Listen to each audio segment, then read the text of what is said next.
जय श्री राम। ओम नमः शिवाय।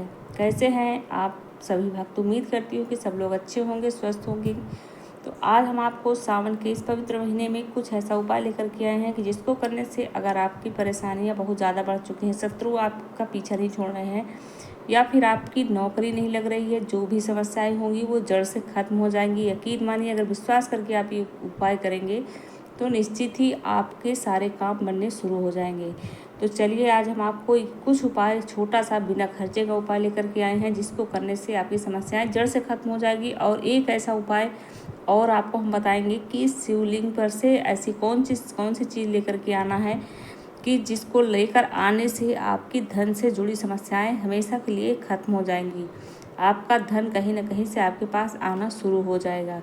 तो चलिए, वीडियो पर आप लोग बने रहिएगा। वीडियो को लाइक कीजिएगा, शेयर कीजिएगा और चैनल को सब्सक्राइब कर दीजिएगा। बेल आइकन घंटी प्रेस कर दीजिएगा, जिससे ऐसे ही नोटिफिकेशन आप सभी लोगों तक पहुंचता रहे और नई नई जानकारियां आपको मिलती रहे। ये छोटे छोटे उपाय करके आपके सारे काम बनते रहेंगे।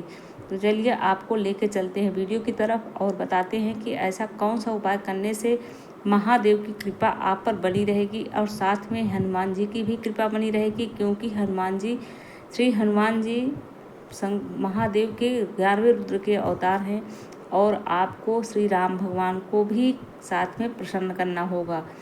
तो चलिए, आपको क्या करना है, आपको भगवान शिव के मंदिर में जाना है और आपको 1 लोटा जल गंगा जल के साथ अर्पित करना है। साथ में बेलपत्र और पंचामृत चढ़ाना है। उसके बाद आपको घर से एक डिब्बी में कुछ साबुत दाने लेकर के जाना है, जो कि आपको बता रहे हैं कि कौन से ऐसे दाने हैं लेकर के जाना है। जैसे आपको साबुत गेहूं लेकर के जाना है, उड़द साबुत लेके जाना है, मसूर की दाल लेके जाना है, उड़द की दाल लेके जाना है, मूंग की दाल लेके जाना है, चने की दाल और सफ़ेद तिल, थोड़ा सा काला तिल। ये सारे चीज़ों को आपको मिला करके एक डिब्बी में भर लेना है। उस डिब्बी में भर करके आपको लेकर जाना है। लेकर जाने के बाद ये सारी चीज़ें आपको पंचामृत वगैरह और जल चढ़ाने के बाद आपको इन दाने को लेकर के जैसे आहुति दी जाती है उसी तरीके से आपको अर्पित करना है भगवान शिव के ऊपर। तो उसको उस तरीके से अर्पित करने के बाद आपको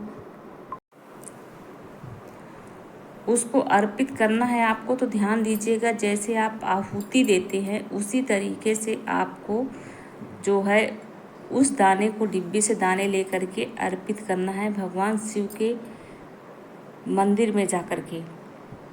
उसके बाद हम आपको बताएंगे अब आगे कि ऐसा कौन सा चीज़ है जो शिवलिंग पर से आपको लेकर आना है। इसी तरह से आहुति आपको देना है, दोनों उंगली ऊपर करके और 3 उंगली मिला करके आपको आहुति जैसे भगवान शिव के ऊपर उस दाने को अर्पित करना है। वो सारे दाने जो आप डिब्बी में मिक्स किए हैं उसको उसी तरीके से अर्पित करना है।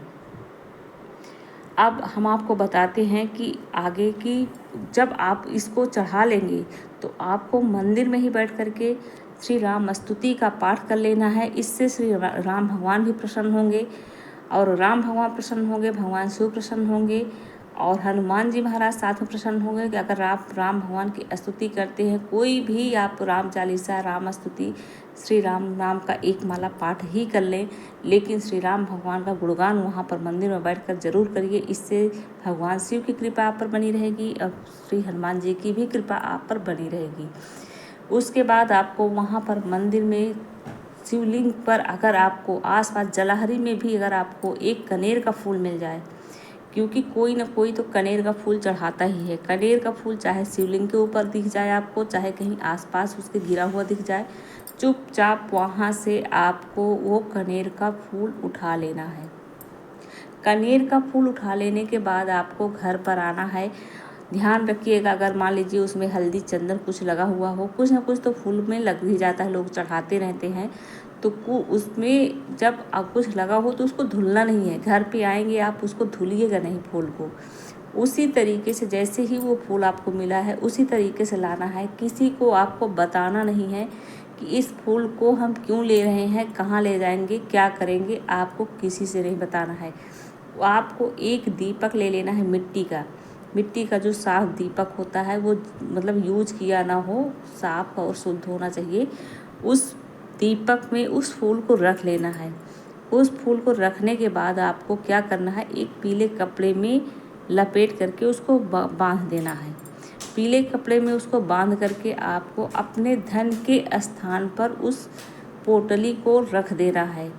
जब आप धन के स्थान पर उस पीले कपड़े में बांध करके कनेर का फूल रख देंगे उसकी दियाली में रख करके, तो आप देखेंगे कि चारों दिशाओं से आपके पास धन खींचा चला आएगा। आपको खुद भी यकीन नहीं होगा कि ये धन कहाँ से आ रहा है। कहीं से अगर आपका धन फंसा हुआ भी है तो भी आपका धन मिल जाएगा, नहीं भी फंसा है तो आपकी अर्निंग कहीं ना कहीं से वो आती रहेगी। आप खुद सोच में पड़ जाएंगे कि ये अर्निंग कहाँ से हमारी आ रही है। अगर आप धन के स्थान पर उस कनेर के फूल को रखेंगे तो आपकी किस्मत पूरी तरह बदल जाएगी।